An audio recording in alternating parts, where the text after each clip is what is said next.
Mä katsoin UMK:n ja siellähän ei esiintynytkään Lordi, vaan Ares ja Elastinen. Miksi?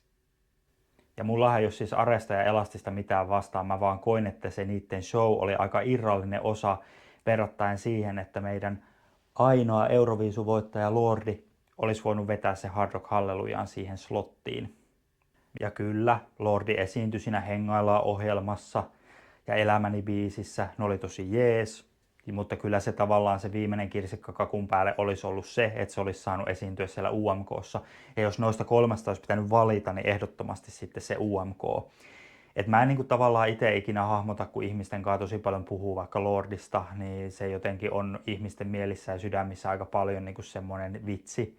Ja ylipäätään, niin kuin Mr. Lordi hyvin sanoi jossain haastattelussa aikoinaan, että heidän suuri virhe on se, että he ovat voittaneet ne kisat. En tiedä. Ajatuksia. Kommentoida.